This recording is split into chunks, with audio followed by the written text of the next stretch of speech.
திருப்பூரில் real estate உரிமையாளரிடம் 24 லட்சம் ரூபாய் மோசடி செய்த 2 பேரை சைபர் கிரைம் காவலர்கள் கைது செய்தனர். திருப்பூரை அடுத்த அவினாசி பகுதியைச் சேர்ந்த ராஜேஷ் என்பவர் ரியல் எஸ்டேட் தொழில் செய்து வருகிறார். பங்கு சந்தையில் முதலீடு செய்து வந்த இவர் பங்கு சந்தை முதலீடு சம்பந்தமான ஒரு வாட்ஸ்அப் குழுவில் இணைந்துள்ளார். அந்த வாட்ஸ்அப் குழுவிலிருந்து ராஜேஷுக்கு குறுஞ்செய்தி வந்துள்ளது. புதிய பங்கு சந்தை செயலியை பதிவிறக்கம் செய்து முதலீடு செய்தால் அதிக லாபம் பார்க்கலாம் என்று பெண் ஒருவர் கூறியுள்ளார்.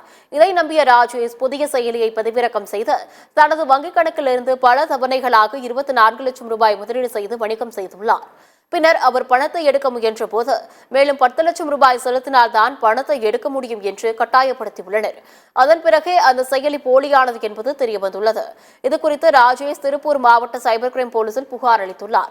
திருப்பூர் மாவட்ட போலீசார் சூப்பரண்ட் அபிஷேக் குப்தா உத்தரவின் பேரில் சைபர் கிரைம் காவலர்கள் வழக்கு பதிவு செய்து விசாரணை நடத்தி ஆள் மாறாட்டம் செய்து பணத்தை தங்களது வங்கிக் கணக்கில் பெற்று மோசடி செய்த திண்டுக்கல் மாவட்டம் நெய்க்காரப்பட்டியை சேர்ந்த மைதீன் பாட்ஷா, மதுரை அவினாசிபுரத்தை சேர்ந்த அப்துல் காதர் ஆகிய இருவரையும் கைது செய்தனர்.